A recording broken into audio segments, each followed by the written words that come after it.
아멘. 함께 교독하시냐고 수고하셨습니다. 어차피 여러분들이 아마 읽으셨겠지만은 아직 다 읽지 못하신 분들 읽으셔야 될 분량이에요. 그래서 참 잘 읽으셨습니다. 오늘 설교 제목이 어리석은 아합이에요. 여러분들 어렸을 때 별명 있으시나요? 어렸을 때 제 별명이 뭔지 아세요? 제 별명이 곰이었습니다. 근데 그냥 곰이 아니고 곰이라고 부르지 않죠. 저희 어머님께서 이 미련 곰퉁아 이렇게 부르던 생각이, 제가 이렇게 좀 미련했어요. 근데 제 생각에는 이 아합보다는 아합처럼 미련하진 않았던 것으로 그래서 여기까지 왔겠죠. 하나님의 은혜로. 여러분들은 어떠세요? 미련한 왕 아합하고 비교할 때 지혜로우세요? 미련하세요? 제가 여러분들 보니까 여러분들은 지혜로우시네요. 왜냐하면 오늘 수요 기도 예배에 나오신 여러분 보니까 오늘 수요 예배 요 시간을 이렇게 지혜롭게 쓸 수가 없거든요. 어디 계시겠어요? 소파에 앉아서 TV 보시겠어요? 아니면 뭐 하시겠어요? 여러 가지 좋은 일도 있고 또 별로 이렇게 의미 없는 일도 많이 있겠지만은 가장 귀하게 이 예배 자리에 오신 여러분들 보니까 여러분들은 참 지혜로운 그런 분들이십니다. 오늘 미련한 왕 아합에 대하여 우리가 함께 성경 함께 교독한 말씀에 근거하여 함께 교훈의 말씀으로 듣고 그리고 기도하는 시간을 갖겠습니다. 22장 1절에 보면 아람과 이스라엘 사이에 전쟁이 없이 3년을 지냈더라라고 22장이 시작이 됩니다. 이스라엘을 계속 괴롭혔던 요때 나라는 아람이에요. 요 아람 나라가 쇠퇴하고 그 다음에 등장한 나라가 뭐예요? 아수르죠. 아시리아 제국이죠. 그래서 결국은 북쪽 이스라엘 왕국이 아수르 제국에 멸망합니다. 그리고 아수르 제국을 정복하고 다시 등장하는 나라가 바로 바벨로니아 제국입니다. 이때는 아람이에요. 근데 아람 나라와 이스라엘이 계속 전쟁이 있었는데 왜 3년 동안 전쟁이 없었을까요? 바로 앞의 장에서 설명을 해주고 있죠. 앞의 장에서요. 바로 20장부터 21장까지 두 번의 전쟁이 있죠. 두 번 다 하나님의 은혜로 이스라엘이 엄청난 큰 승리를 거둡니다. 두 번째 전쟁 21장에서 있었던 전쟁은 그야말로 대승이었죠. 아람 군대 10만 명을 전부 죽이고요. 그리고 성벽이 무너져서 2만 7천 명이 또 죽었으니까요. 아람 나라가 아무리 국력이 강하고 군사력이 참 군사 숫자가 많다 할지라도 그렇게 엄청난 패배를 당했기 때문에 복구하는 데 시간이 많이 걸렸죠. 그래서 3년이라는 전쟁 없는 시간이 지나오게 됩니다. 그런데 이 아합 왕에게 어떤 생각이 들기 시작합니다. 왜냐하면 그동안 참 이 아람의 나라에 강력한 그런 세력 때문에 빼앗겼던 요단 동편에 조금 북쪽에요. 길라 라못이라는 그런 주요 도시가 있는데요. 그것을 좀 탈환하고 싶었던 그런 참 다윗 시대, 솔로몬 시대 다 이스라엘 나라의 영토였거든요. 빼앗긴 그 땅을 회복하고 싶은, 그래서 이번 22장의 전쟁은 누가 일으키냐면 아합이 일으키는 전쟁이에요. 이전의 전쟁은 아람 군대가 쳐들어왔던 그런 전쟁이고요. 그래서 여호사밧 남쪽 유다 왕국의 분열 왕국 시대죠. 남왕국 유다와 남쪽 유다 왕국과 이제 여호사밧 왕이고요. 북쪽 이스라엘 왕국의 아합 왕이 연합군을 편성해서 함께 아람을 쳐들어가서 길르앗 라못을 재탈환하려고 하는 그런 전쟁을 일으키는 내용의 진행을 우리가 함께 교독을 했습니다. 이 과정을 통하여 이 아합 왕의 어리석음을 먼저 본다면 5절에 보면 여호사밧이 또 이스라엘 왕 아합에게 이르되 청하건대 먼저 여호와의 말씀이 어떠하신지 물어보소서. 함께 싸우러 가자고 했을 때 내가 내 군대도 그렇고 백성도 그렇고 우리의 이렇게 전쟁을 하는 그런 말들도 그렇고 다 당신 겁니다. 그렇지만은 먼저 하나님께 여쭈어서 하나님의 뜻대로 하자는 여호사밧의 이야기가 5절에 있습니다. 이 말씀에 비추어 볼 때 이 아합은 어떤 아합이에요? 전혀 하나님의 뜻에 대해서는 관심이 없습니다.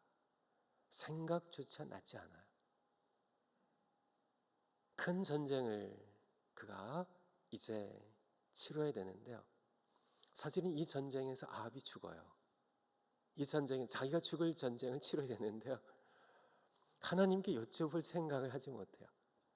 오늘 새벽에도 말씀드린 것처럼 아합도 아브라함의 후손이에요. 아합도 이스라엘 12지파의 후손이에요.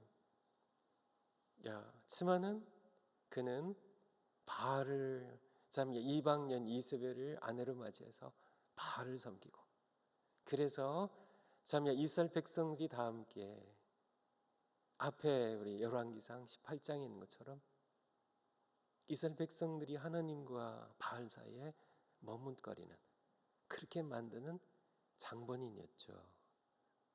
그런 하나님께서는 앞에서 3번에 걸쳐서요, 바로 열왕기상 18장에 갈멜산에서 불러서 응답하시는, 엘리야의 기도를 들으시고 응답하시는 하나님을 통하여 내가 여호와라고, 내가 여호와라고 450명의 바알 선지자들이 그렇게 부르짖어도 상처가 나도록 피가 나도록 그렇게 뛰면서 불러도 전혀 응답 못하는 바알은 다 거짓신이고 다 가짜고, 내가 왕이라고, 내가 하나님이라고, 내가 창조자라고 그렇게 일러주셨음에도 불구하고 바알은 변하지 않습니다. 다시 20장에 가서요, 다시 아람 군대가 쳐들어왔을 때 바알은 비굴하게 이 베나다드에게, 아람 왕에게 주님 하면서 난 종입니다, 다 가져가세요, 그렇게 했던 이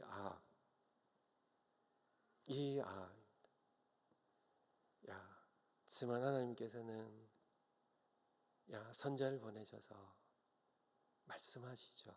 내가 아람 군대를 너희 손에 넘겨주겠다고, 전쟁에 승리하게 하겠다고. 그 이유는 뭐였죠? 그것을 통하여 내가 여호와인지를 알리라고. 전쟁에 승리했습니다. 다시 21장에 다시 쳐들어왔죠. 전쟁에 더 큰 승리를 얻게 하셨죠. 하시면서 하나님께 말씀하신 것은 뭐예요? 또 내가 이것을 통하여 너로 하여금, 너의 백성으로 하여금 내가 여호와인 줄 알게 하리라는, 그렇게 3번에 걸쳐서 너무나 확실하게, 어린아이도 깨달을 만큼 너무나 명확하게 선명하게요, 눈으로 보고 손으로 만질 만큼 여호와 하나님께서 살아계신 한 분이신, 이분의 뜻대로 살아야 하고 이분께 복종하며 살아야 하는 한 분이신 유일하신 그의 창조자요, 그의 구원자요, 참 살아계신 참 하나님이심을 그가 그렇게 알게 해주시는 은혜를 경험했음에도 불구하고 여전히 변하지 않은 아합의 모습을 우리는 여기서 다시 발견합니다. 이 전쟁을 치르면서요, 그렇게 은혜를 베푸셨던, 알게 하셨던 그 하나님에 대해서 전혀 기도할 마음이 없어요. 기도할 마음이 없었던 것보다는 성경 그냥 말씀해 보면은 전혀 언급이 없어요. 아합이 하나님에 대하여 생각했다는 언급 자체가 없어요. 여호사밧이 얘기할 때 비로소 여호와의 뜻이 어디 있는지 한번 물어봅시다 하는 그런 아합의 어리석은 첫 번째 말씀 가운데 담겨 있는 것은 바로 그는 자기 뜻대로 살아가는 어리석은 자였습니다. 하나님의 뜻을 물을 생각조차 없는 그렇게 알려주셨음에도 불구하고 그렇게 어린아이도만도 못한 그런 아합의 어리석음을 볼 수가 있죠. 두 번째, 여호사밧이 요청을 해서 6절에 보면 이스라엘 왕 아합이 선지자를 400명쯤 모읍니다. 그래서 묻습니다. 우리가 길라 라모스로 가서 싸우랴 말랴. 이 선지자들이 모두 올라가서서 주께서 그 성읍을 왕의 손에 넘기시리이다. 그때 7절에 여호사밧이 이르되 이 사람들 400명 외에 우리가 물을 만한 여호와의 선지자가 여기 있지 아니하니까. 그때 이스라엘 왕 아합이 여호사밧에게 이르되 남쪽 유다 왕국 왕에게 이르되 한 사람 미가야가 남았는데 그 사람에게는 내가 묻고 싶지 않다고 늘 나에게 흉한 일만 예언하고 좋은 일을 예언하지 않기 때문에 내가 그를 미워하나이다 하고 아예 그를 부르지도 않았어요. 여기에서 또 한 번 우리는 아합의 어리석음을 우리가 볼 수 있게 되죠. 아합이 뭐가 어리석어요? 그는 물을 만한 여호와의 선지자를 그는 분별을 못했어요. 아까도 말씀드린 것처럼 자기가 죽을 전쟁이거든요. 자기가 이제 이 전쟁에 나서 죽거든요. 실제로 이제 29절 이하에 보면 그 죽어요. 그런데 그는 듣기 좋은 이야기만 하는 거짓 선지자의 말에 귀를 기울였고 분별 못했어요. 여호사밧은 대번에 알았거든요. 이게 물을 만한 선지자들이 아니에요. 이 선지자들은 이 선지자들에게 맡기고 목숨을 걸 만한 그런 선지자들이 아니라니까요. 거짓 선지자라니까요. 물을 만한 선지자가 아니라는 사실을 여호사밧은 단번에 알아차리고요. 이 사람들 외에 물을 만한 여호와의 선지자가 이곳에 있냐고 이렇게 묻는데요. 아합은 그 반대입니다. 그는 참 하나님의 선지자입니다. 하나님의 말씀은 부담스럽거든요. 말씀 들으면 회개되거든요. 마음이 무거워지거든요. 들으면 괴롭거든요. 죄악에 대하여 책망하고 외친 하나님의 말씀 들으면은 자꾸 힘들거든요. 괴롭거든요. 마음이 편치 않거든요. 듣고 싶어 하지 아니한 그것이 바로 아합의 어리석음이죠. 그래도 하나님의 말씀입니다. 하나님의 말씀 그것이 나를 아프게 하고요. 내가 내 삶을 도려내야 하는 그런 고통이 있다 할지라도 죄악을 회개하며 내가 수치를 당하고요. 다윗처럼 그렇게 당신이라고 얘기할 때 당신이 죽을 그 사람이라고 할 때 수치도 당해야 되고 백성들도 다 이제 알고 신하들도 다 그렇게 돼야 되는 고통이 있고 아픔들이 있고 수치가 있지만요. 그래도 하나님의 말씀을 듣는 것이 지혜인데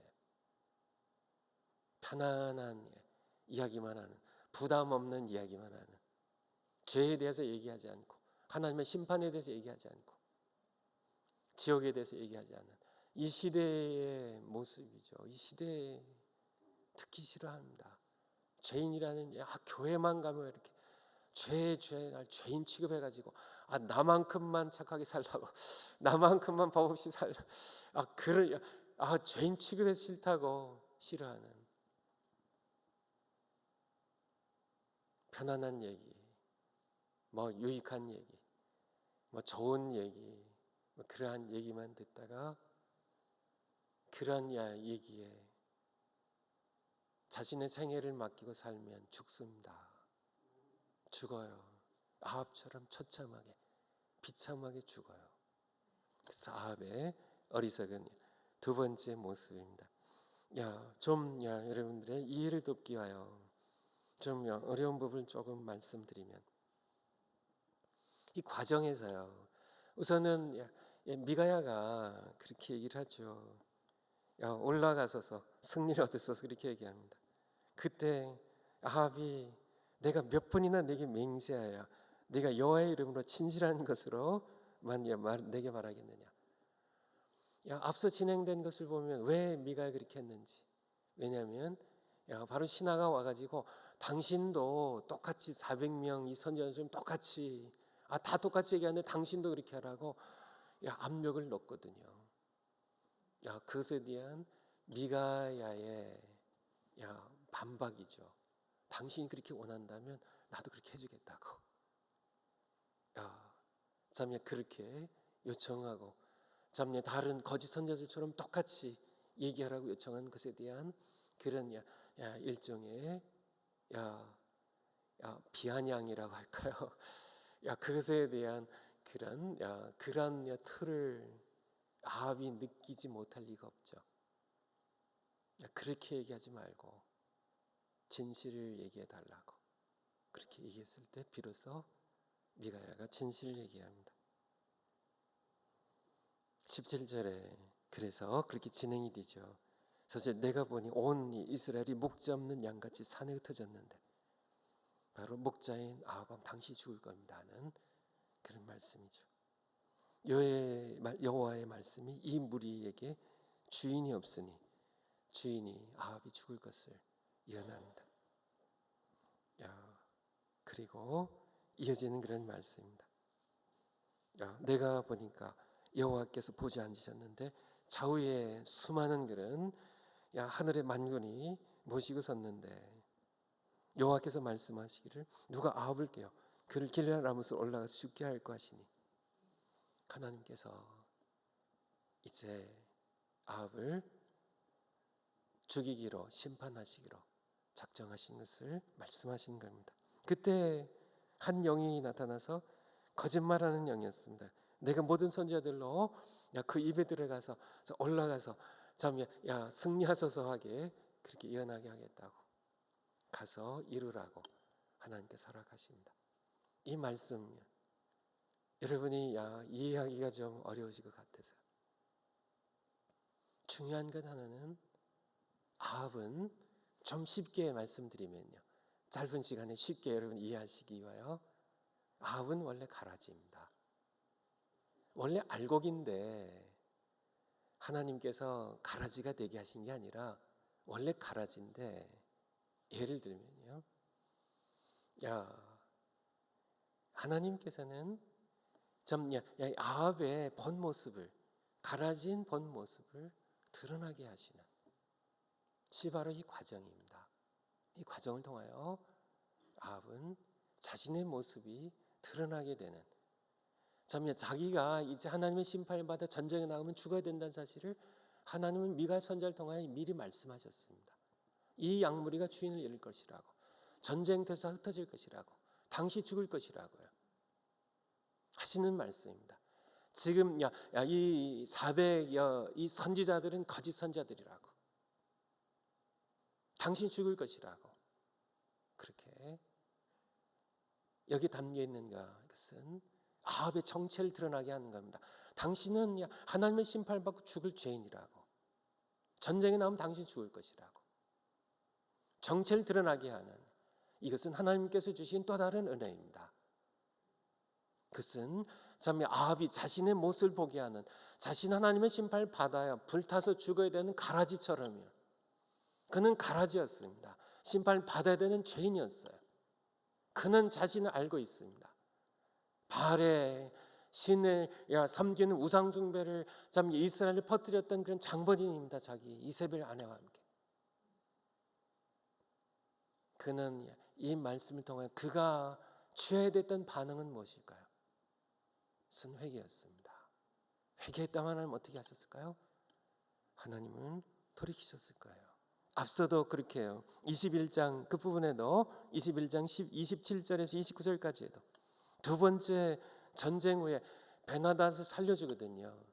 자기 마음대로입니다. 다 하나님 은혜로 전쟁 이겼는데 다 자기 마음대로 살려줘요. 그래서 책망을 또 듣죠. 책망을 듣고는 그리고 그가 자기 옷을 찢고 금식하고 참 풀이 주고 다녔다고요. 그때 하나님 말씀하십니다. 엘리야를 통하여 아합이 내 앞에서 겸비함을 내가 보느냐. 그가 내 앞에서 겸비함으로 내가 재앙을 저희 시대에는 내리지 아니하고 그의 아들의 시대에야 그의 집에 재앙을 내리려 하셨더라. 이 말씀,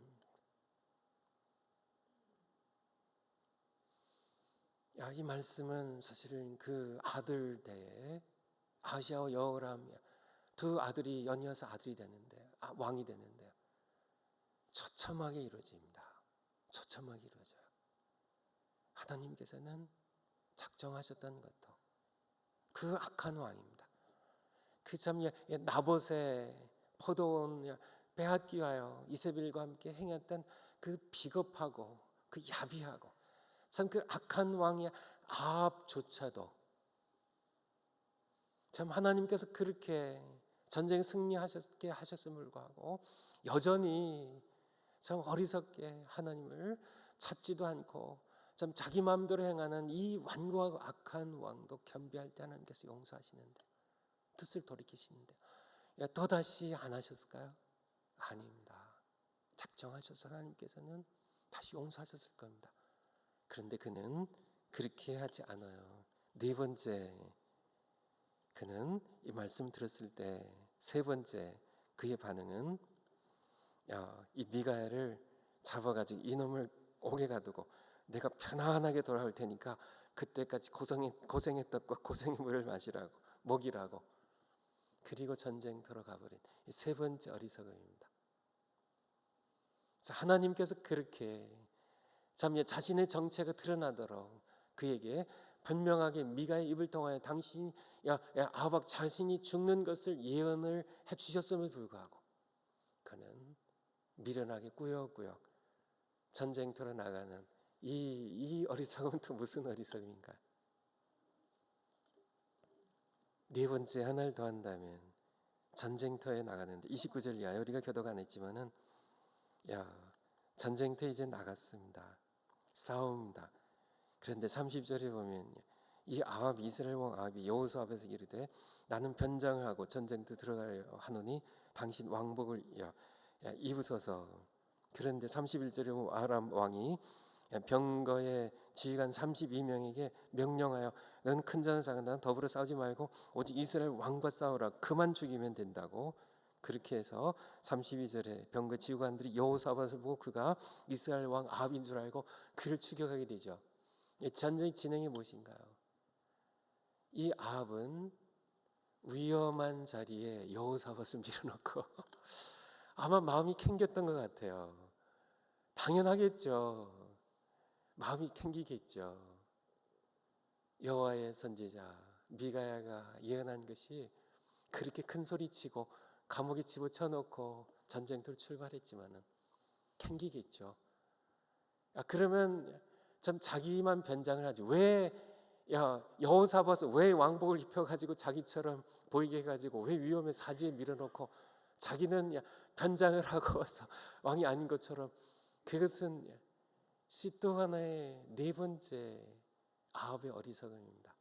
변장하면 미가야를 통하여 예언했던 하나님의 말씀이 이스라엘의 양떼 주인이 죽는다는 아합 당시 죽는다는 예언을 피할 수 있었던 이 또 하나의 어리석음입니다. 변장하는 걸 가지고 인간의 술수를 가지고 하나님의 말씀하신 미가 선지자를 통하여 말씀하신 이 예언의 말씀을 이 심판을 피할 수 있으리라고 생각하는 이게 또 하나의 아합의 어리석음입니다. 천만에요. 다른 것은 없습니다. 하나님 앞에 무릎 꿇고 회개하는 것 외에는. 앞서 그가 잠시 했다가 또다시 아합의 본 모습으로, 교만한 모습으로 하나님을 향하여 무시하는 그런 자기 뜻대로 살아가는 본 모습으로 돌아갔던 아합. 그는 다 연결된 것이지만은 네게 어리석은, 한 번이라도 잘했다면 살아났을 텐데요, 네 번의 연거푸 어리석은 것을 범하는 것을 통하여 그는 처참하게 여기 34절에 한 사람이 아람 한 사람이 무심코 화를 당겨. 이 무심코 뒤에 누가 계실까요? 심판하시는 미가엘 보내셨던 하나님이 계셨던 겁니다. 그는 그렇게 죽어요. 그리고 그의 후손들은 이후에 드러나는 이제 일어나는 그 예후라는 사람, 그 사람이에요. 온 집안이 멸종을 당합니다. 완전히 싹쓸이를 당해서 죽임을 당해요. 그런 재앙에 그렇게 되죠. 오늘 말씀 정리하면요, 여러분은 어떠세요? 아합을 비교할 때 제가 어렸을 때, 초등학교 다닐 때, 시골에 있을 때 한 사건이 생각이 나는데, 뭐 사건이라고 할 것도 없고요, 그냥 길을 지나가다가 보니까 어떤 사람이 큰 나무에 올라가서 가지치기를 하는데 가지를 치려면은 이 나무 줄기 쪽에 앉아가지고 이 가지를 이렇게 톱질해야 되는데요, 이 사람이 그러니까 줄기 반대쪽 가지 쪽에 앉아가지고 톱질하는 거예요. 그래서 제가 거기서 한참을 구경을 했습니다. 혹시나 이 사람이 떨어지는 걸 구경하려고요. 제가 좀 못됐죠. 한참을 구경하다가 제가 하도 이게 시간이 오래 걸려가지고 구경을 못하고 그냥 가버렸는데요. 어떻게 됐는지 모르겠습니다. 그런데 이번에 이렇게 오늘 설교 준비를 하면서요, 생각해 보니까 아마 그 사람은 이제 이게 가지가 이제 톱에 거의 잘려질 무렵에 줄기 쪽으로 옮겨갔을 거예요. 그 사람이 어리석은 게 아니라 사실은 그것을 구경하고 있는 제가 어리석었다는 생각이 들고요. 다른 하나는 바로 실제로 가지를 자르면서요, 톱으로 가지를 자르면서 자기가 서 있는 자리를 잘라내는 사람도 있더라는 것입니다. 누가 그랬어요? 아합이요. 아합이 그런 인물이에요. 그는 자기가 서 있는 자리를 자기가 잘라낸 사람입니다. 자기가 스스로 전쟁을 일으키고요, 자기가 그렇게 하나님께서 기회 주셨음에도 불구하고 그는 하나님이 주신 은혜의 기회를 받아들이지 못하고 자기가 톱으로 잘라서 자기가 선 자리를 떨어뜨려 가지고 추락해서 죽어버린 미련한 사람이 있더란 얘기입니다. 실제로 세상에는 그런 사람들이 참으로 많이 있죠. 우리도 그러니 아합처럼 미련한 사람이 되지 않기 위해서요, 지혜로운 아합의 어리석음을 한마디로 얘기하면 시편 14편 1절 말씀입니다. 어리석은 사람은 정의를 해주고 계시거든요. 어리석은 사람은 어떤 사람이에요? 시편 14편 1절에 보면 그 마음에 이르기를 하나님이 안 계시다 하는 사람입니다. 아합이 딱 그렇거든요.